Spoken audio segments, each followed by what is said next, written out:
Bonjour! Salut, c'est Mélanie Sandrine. Dans cette vidéo, on va parler légende des Anunnaki, légende ou histoire d'ailleurs, Anunnaki, Nibiru, mais aussi les énormes points communs qu'il y a avec ce qui se passe en ce moment dans la société moderne humaine. Ouais, grosse similitude. Grosse similitude. Alors, il y a quelques semaines déjà, ça date un petit peu, on vous avait parlé, la vidéo s'appelait Ils veulent refroidir la Terre, et l'idée c'était que les économistes disent on a besoin de continuer la croissance.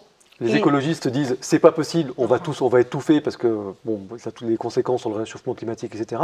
Et donc, une des solutions qui était envisagée, c'était de construire un écran, une sorte de parasol, pour refroidir la Terre en arrêtant les rayons du soleil. Ouais, le but, c'était de ne pas arrêter d'utiliser le pétrole. Donc, ils veulent continuer la croissance et l'utilisation du pétrole. Donc, ils veulent étendre, c'est une des idées de mettre un parasol. Et donc, ils parlaient de construire un parasol. L'idée, c'était qu'il suffisait de couvrir quelques pourcents de la Terre pour arrêter le réchauffement. Et on vous avait dit, attention, ce parasol, c'est pas forcément une grande bâche, ça peut être quelque chose qu'on va diffuser dans l'atmosphère. Et bien, ça y est, les nouvelles données sont sorties. Effectivement, ils n'avaient pas prévu de tendre une bâche ou de construire un dôme ou quoi que ce soit. Ils avaient prévu ils envisagent, avec beaucoup d'argent quand même, de pulvériser de la poudre de diamant dans l'atmosphère pour arrêter les rayons du soleil. Ouais, c'est une des solutions qu'ils ont envisagées, c'est de répandre de la poudre de diamant.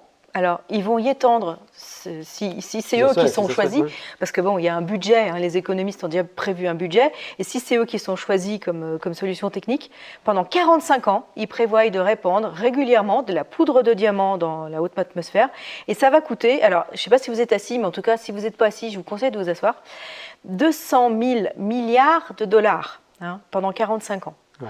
Donc, répandre de la poudre de diamant dans l'atmosphère pour stopper les modifications climatiques et donc dire on continue à utiliser des énergies fossiles. Voilà.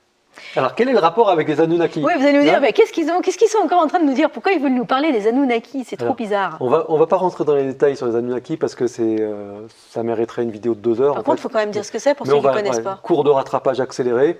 Les Anunnaki, selon les tablettes sumériennes, qui ont 5000 ans, ce sont des extraterrestres qui venaient de la planète Nibiru, en première approche, parce qu'ils sont censés aussi avoir une base sur Mars, et puis ils sont censés initialement venir d'un autre système solaire. Ils viendraient de Nibiru. Ils viendraient de Nibiru. Selon les tablettes sumériennes. Ils seraient venus sur Terre, il y a très très longtemps.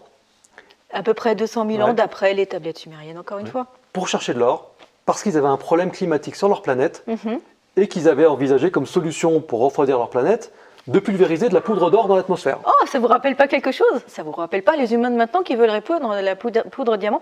Si, a priori, d'après les des tablettes sumériennes, les Anunnaki, donc ces extraterrestres qui feraient à peu près 3 mètres de haut et qui vivraient 300 ans. Qui auraient fabriqué l'être humain en passant? Ah oui, oui aussi. Ah oui, alors ils avaient des fusées qui ressemblent aux nôtres puisque c'était des sortes de tubes avec du feu derrière. Vous imaginez, les Sumériens il y a 5000 ans, ils n'ont pas inventé ça. Voilà. Et puis aussi, ils auraient inventé l'humain par des modifications génétiques entre leur code génétique à eux et les petits primates qui étaient sur place. Les australopithèques. Pourquoi est-ce qu'ils avaient fait ça? Parce qu'en fait, sur Terre, ils ont cherché des veines d'or, ils ont commencé à trouver des veines d'or du côté de Madagascar, ça serait au Zimbabwe, et ils ont commencé à creuser, ils se sont dit, oh là, attends, c'est bon, nous, les Anunnaki, on est développés, on va pas creuser, on va inventer un petit esclave qui va creuser pour nous. Ils ont inventé qui? D'après les tablettes sumériennes, l'être humain, par modification génétique entre leur code génétique et les petits singes sur place. Et donc, c'était les humains. C'était les humains qui étaient leurs esclaves et qui creusaient pour eux l'or, parce que cet or, ils en avaient besoin pour le répandre dans l'atmosphère de leur planète, qui semblerait être une 10e planète. Alors c'est pareil, faut y prendre avec des pincettes, parce que c'est les Sumériens qui ont écrit ça il y a 5000 ans, qui auraient... La 11e planète. La 11e planète. Parce que selon les Sumériens, il y en aurait une 10e. Il y aurait une 10e qui serait une sorte de... Peut-être que ce serait une grosse... on ne sait pas trop. Une toute petite planète. Et donc cette 11e planète aurait une orbite qui serait non pas sur le plan de l'elliptique des autres planètes, mais qui serait un petit peu décalée de 3600 ans.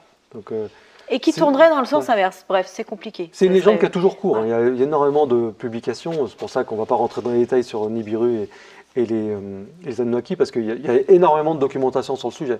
Aujourd'hui, le sujet, c'était vraiment de vous rappeler la similitude entre les scientifiques d'aujourd'hui qui veulent pulvériser du diamant dans l'atmosphère et les Anunnaki qui auraient pulvérisé de l'or dans leur atmosphère pour les mêmes problèmes.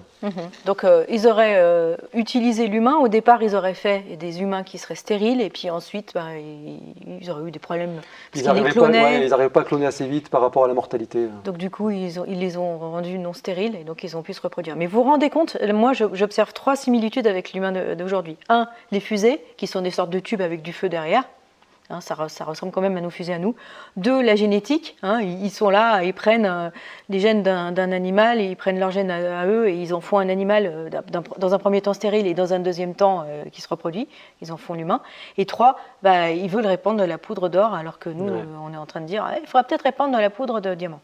Pour ceux qui ne connaissent pas les Anunnaki, ça vaut le coup de fouiller parce qu'il y a quand même, en gros, tout ce qui est dans la Bible, dans l'Ancien Testament, est expliqué par les Anunnaki. Le déluge est expliqué, le jardin d'Éden est expliqué. Tout. C'est vraiment un sujet qui mérite d'être approfondi. Mettez-nous en commentaire ce que vous pensez de tout ça. En tout cas, nous, on trouve ça intéressant et on trouve ça intriguant parce que ça fait beaucoup de points communs quand même. Ouais. Et c'est des histoires qui remontent à il y a 5000 ans. Donc en fait, ils n'ont pas pu inventer ça. Ils n'ont pas pu imaginer d'autres choses. Les tablettes sumériennes datent d'il y a 5000 ans. Maintenant, cette légende, elle est censée, l'arrivée des Anunnaki, c'est censé être il y a 400 000 ans. Donc ils racontent quelque chose qui s'est passé bien avant. Quoi.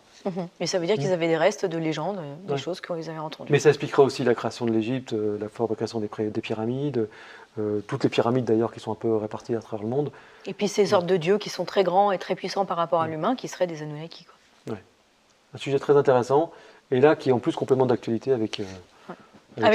c'est ça. Donc si ça vous intéresse, creusez les Anunnaki. En tout cas, nous, ces points d'intersection, ça nous interpelle et c'est pour ça qu'on vous en parler. On se retrouve bientôt dans la prochaine vidéo. À bientôt. Bye. Salut.